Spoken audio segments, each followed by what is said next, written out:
মহেশতলায় নার্সের রহস্য মৃত্যুতে খুনের ইঙ্গিত, শ্বাসরোধ করে মারার ইঙ্গিত প্রাথমিক ময়নাতদন্তের রিপোর্টে যা পাওয়া যাচ্ছে।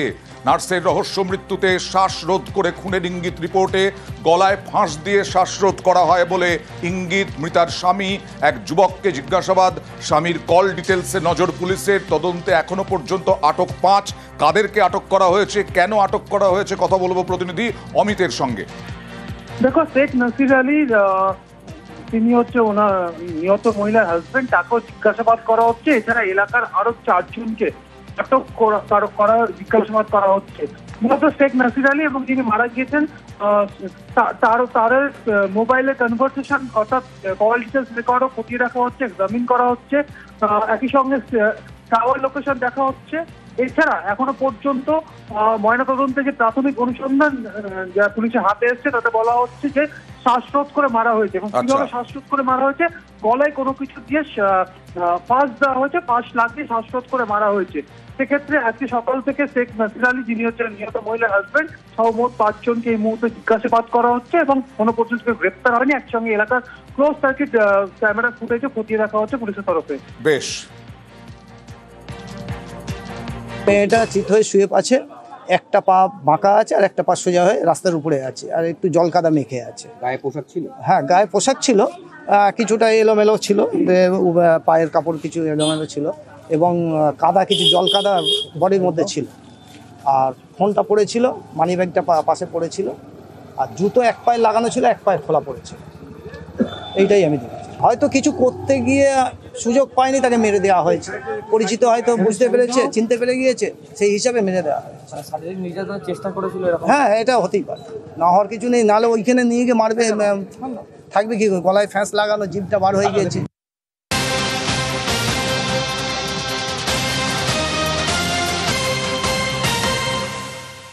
খড়গপুরে মর্মান্তিক ঘটনা।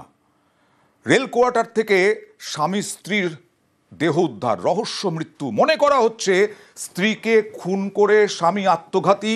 শুধু তাই নয়, পাশে 3 বছরের সন্তান ঘুমিয়ে। খড়গপুরের রেল কোয়ার্টার থেকে এইভাবেই এই 2 স্বামী স্ত্রীর দেহ উদ্ধার। সিঁড়িতে স্বামীর ঝুলন্ত দেহ উদ্ধার। কথা বলবো প্রতিনিধি শঙ্করের সঙ্গে। শঙ্কর, দেনার দায় নাকি অন্য কিছু, কেন এরকম ঘটনা?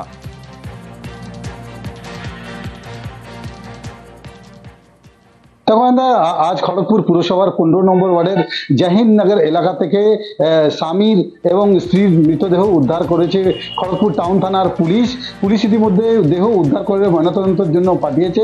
জানা গেছে যে প্রথম পক্ষের যে স্ত্রী, তিনি আজ সকালবেলা যখন এই খড়গপুর পুরসভার 15 নম্বর ওয়ার্ডের এই যে জাহিননগর এলাকাতে তিনি পৌঁছান স্বামীর খোঁজে, তখন দেখা যায় যে তার যে দ্বিতীয় স্ত্রী, তার বাড়িতে রয়েছেন তার স্বামী এবং তার ঝুলন্ত অবস্থায় তার দেহ উদ্ধার হয়েছে এবং পাশে একটা বেড থেকে রক্তাক্ত অবস্থায় তার দ্বিতীয় স্ত্রীর দেহ পাওয়া গেছে। পুলিশ যেটা মনে করছে, প্রথমে স্ত্রীকে খুন করেছে, তারপরে নিজেই আত্মঘাতী হয়েছে। প্রতিবেশীরা কি বলছেন?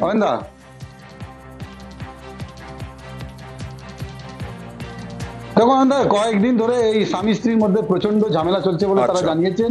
এখন কি ব্যাপার রয়েছে তার পুরোটা খতিয়ে দেখছে পুলিশ। তার কারণ হচ্ছে যে এই যে ব্যক্তি, তার প্রথম পক্ষের যে স্ত্রী অন্য জায়গায় থাকতো, আজকে সকালবেলা এই যে দ্বিতীয় পক্ষের স্ত্রী তার বাড়িতে আসে, তখন এই অবস্থায় থাকে। ঠিক কি কারণে খুন, কেনই খুন বা কেনই তাকে মেরে সে আত্মঘাতী হলো, নিশ্চয়ই এরপরে তদন্ত করবে পুলিশ, পুরোটাই বেরিয়ে আসবে।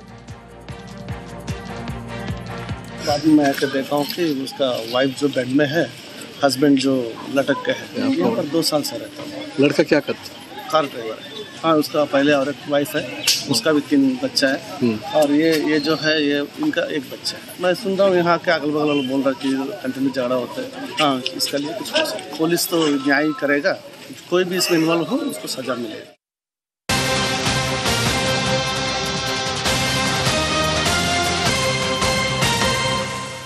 ফাঁসি দেওয়ার বিধায়কের বিরুদ্ধে স্কুলের জলকষ্ট মেটাতে অনীহার অভিযোগ। তৃণমূল নেতা সেই স্কুলের জলকষ্ট মেটালেন, এরকমটাই খবর। ফাঁসি দেওয়ার বিধায়ককে নাকি বলে বলে জলের ব্যবস্থা করা যায়নি। কথা বলবো প্রতিনিধি বিশ্বজিতের সঙ্গে। বিশ্বজিৎ, ফালাকাটার বিধায়ককে কেন অনীহা, কি কেন অভিযোগ উঠছে?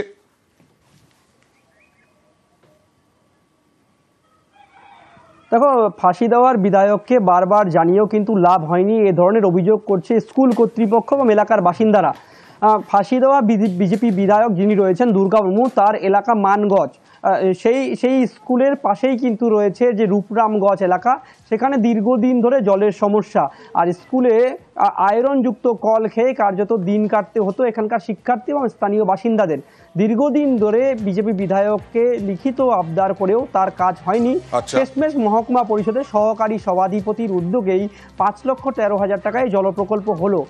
কার্যত প্রশ্ন করছেন স্থানীয় বাসিন্দারা, কেন অনীহা প্রকাশ করছেন বিজেপি বিধায়ক। অন্যদিকে বিজেপি বিধায়কের উপরে কিন্তু কার্যত সুর বাড়ছেন তৃণমূলের সহকারী সভাধিপতি। কিন্তু বিধায়কের কথা যে রাজ্য সরকার বিজেপি বিধায়ক যারা বিরোধী অবস্থায় থাকছে তাদের কোনো মতে ল্যাড ফান্ডের টাকা তাদের এলাকায় উন্নয়ন খাতে খরচ করতে দিচ্ছে না, যার জন্য বিজেপি বিধায়ক এলাকায় কোনো কাজই করতে পারছেন না। দেখা যাক। এখানে পানীয় জলের বড় সমস্যা, একটি মার্ক 2 জলের ব্যবস্থা রয়েছে কিন্তু সেটা পানের অনুপযুক্ত। আমাদের এখানে স্থানীয় যিনি বিধায়ক রয়েছেন ওনার কাছে আমরা গেছিলাম, ওনাকে বলেছিলাম, আমরা এখনো পর্যন্ত ওনার তরফ থেকে সেরকম কোনো কিছু পাইনি। তারপর আমরা শিলিগুড়ি মহকুমা পরিষদের সহকারী সভাধিপতি বিষয়টা জানাই, উনি একদিন আসেন, এসে সরজমিনে বিষয়টি দেখেন, তো তারপরে আমরা সেই পানীয় জলটা পেয়েছি। যে জল আমরা পেয়েছি এই জলে একদম আয়রন নেই, একদম পরিষ্কার পরিশ্রুত পানীয় জল বলতে পারি। স্কুলের স্বার্থে এবং জনগণের স্বার্থে এই জায়গাটা আমরা ভিজিট করে গেলাম, দেখলাম সত্যি খুব প্রয়োজনীয় পানীয় জল, বিশুদ্ধ জল। তো যাই হোক, আমরা দিতে পেরেছি মহকুমা পরিষদ থেকে। কিন্তু আমার মনে হয় যেহেতু পাশেই আছেন আমাদের এমএলএ সাহেব, উনার এইটা নজর দেওয়া উচিত ছিল। আমাদের এমএলএ লেডের টাকাগুলো এই সরকার বিরোধী দল যাতে কাজ না করতে পারে তার জন্য বিরোধী দলের টাকাটা কিন্তু তারা ছাড়ে না। আমাদের পশ্চিমবঙ্গের যতটা এমএলএ আছে আমরা এই বিষয়টা নিয়ে বিধানসভায় উত্থাপন করেছি, তদারূপ তারা একটা এভাবেই রাজনীতি করছে। আমরা এই নিয়ে বৃহত্তর আন্দোলনে নামবো, কেন আমাদেরকে কাজ করতে দেওয়া হয় না।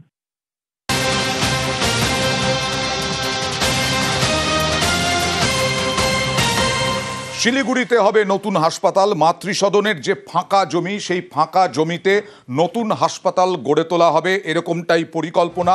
এই নতুন হাসপাতাল হবে আধুনিক পরিকাঠামো নিয়ে, একেবারে ধাপে ধাপে কিভাবে এই হাসপাতাল কিভাবে তৈরি হবে কথা বলবো, সরাসরি পার্থর সঙ্গে কথা বলবো। পার্থ,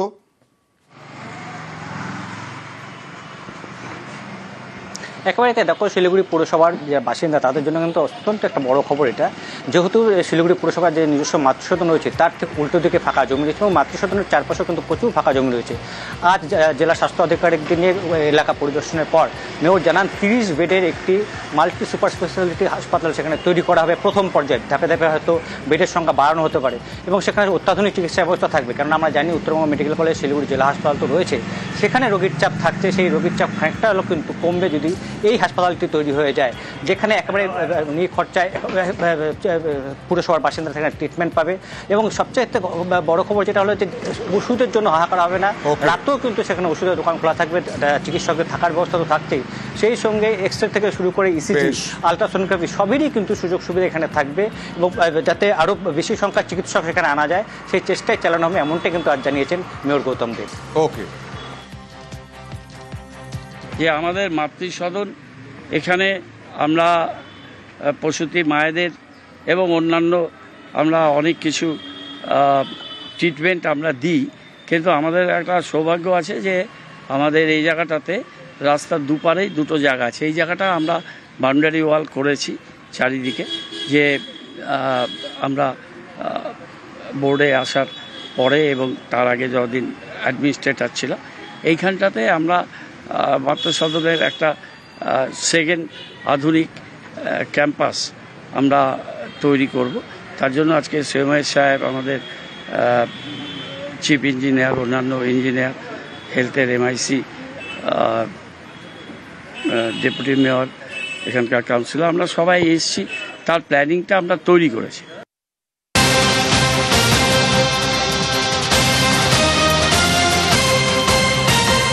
আর চুচুড়ায় মানুষের সমস্যা দেখাবো। চুচুড়ায় ভ্যাট উপচে পড়ছে রাস্তায়, দুর্গন্ধে মানুষের একেবারে নাবিশ্বাস উঠছে। চুচুড়ায় দেখুন ছবি, একজন কাউন্সিলর ওখানে 1 নম্বর ওয়ার্ডে সিপিআইএম এর, আর বাকি 29টায় তৃণমূল কাউন্সিলর। স্থানীয়রা কি বলছেন দেখি। পরিষ্কার করছে না, আসছে না, রাস্তাময় 11 নম্বর তো প্রায় নোংরা হয়ে পড়ে আছে। ড্রেনও পরিষ্কার হচ্ছে না, ডাস্টবিনও পরিষ্কার হচ্ছে না, নোংরা নিতে আসছে না। আমরা চাই তো সবসময় সুস্থ পরিবেশ থাক, রাস্তাঘাট পরিষ্কার পরিচ্ছন্ন থাক। প্রচুর নোংরা রয়েছে, নোংরা আপনি যেখানে দেখবেন সেখানেই নোংরা। রাস্তাঘাটে এত এরকম নোংরা ঘাট এরকম কোনোদিন দেখিনি। আমরা চাই তো ভালো জিনিসটা হোক, যেন এসব জিনিসগুলো যেন না হয়। সরাসরি চলে যাবো সোমনাথের কাছে। সোমনাথ, একটা ওয়ার্ডের সমস্যা নাকি 30টা ওয়ার্ডেরই সমস্যা, এবং কতদিন ধরে সমস্যা, পুরসভা কি করছে? দেখো দীর্ঘদিন ধরে এই সমস্যা রয়ে আছে। প্রায় দেখা যায় পৌরসভা যারা অস্থায়ী কর্মীরা রয়েছে তারা গেটের সামনে ধর্ণা দেয় এবং তারা কাজ থেকে বিরতি থাকে। এবারও দেখা যাচ্ছে যে গত সপ্তাহ থেকে তারা যে বোর্ড মিটিং ছিল সেই বোর্ড মিটিং এর বাইরে তারা ঘেরাও করেছিল। প্রায় মধ্যরাত অবধি তারা ঘেরাও করে রেখেছিল, যে পৌর প্রধান এবং কাউন্সিলরদের ঘেরাও করে রেখেছিল। পুলিশের সাহায্যে তারা বেরিয়ে আসে, কাউন্সিলর এবং পৌর প্রধান। তারপরের দিন থেকে যারা অস্থায়ী কর্মীরা রয়েছে তারা বিরতি রেখেছে এবং পৌরসভার সামনে তারা মাইক লাগিয়ে এখন পুরসভা কি বলছে, কতদিন চলবে এরকম না বিশ্বাস? দেখো পৌরসভা কতদিন চলবে এই সমস্যা, যতদিন না সদর মহকুমা শাসক তাদেরকে নিয়ে বসছেন, যে তাদের অস্থায়ী যারা কর্মীরা রয়েছে তারা যতক্ষণ বলছে যে সদর মহকুমা আমাদেরকে নিয়ে যতক্ষণ না বসছে আমাদের সাথে আমাদের যে দাবি কোনো মানে এখনো বিষবাও জলে এই সমস্যার সমাধান, বুঝতে পেরেছি। পৌরসভার অস্থায়ী কর্মচারী হিসাবে আমরা সঠিক বেতন পাচ্ছি না এবং আমাদের যে 65 বছরের কর্মীদের হঠাৎ বসিয়ে দিতে তারাও একটা মানসিক দুশ্চিন্তায় রয়েছে। আমরা তো আন্দোলন করতে চাই না, আমরা চাইছি কর্তৃপক্ষ সদিচ্ছা নিয়ে এই সমস্যার সমাধান করুন। আর তাদের যদি সদিচ্ছা না থাকে তাহলে চুটিলা শহরে এরকমই হবে, কিছু করার নিয়ে আমাদের কি করবো। কর্মচারীদের ভোটাভুটি করতে হয়, ধর্মঘট করতে হলে স্ট্রাইকের সমর্থন পায়, তাহলে 60 দিনের নোটিশ দিয়ে স্ট্রাইক করতে পারে। আর এরা নো ওয়ার্ক নো পে বেসিসে কাজ করে যায়, আইনত যা হবার হবে। এবং দীর্ঘদিন এটা করলে আমরা নতুন করে লোক নিয়োগের কথা ভাববো এদের পরিবর্তে। ট্রেড ইউনিয়ন অ্যাক্টে কোথাও কাজ বন্ধ রেখে কোনো আলোচনা হয় না, কাজ চালু করলে তবে আলোচনা হয় এবং তাছাড়া কোনো আলোচনা কেউ করবে না।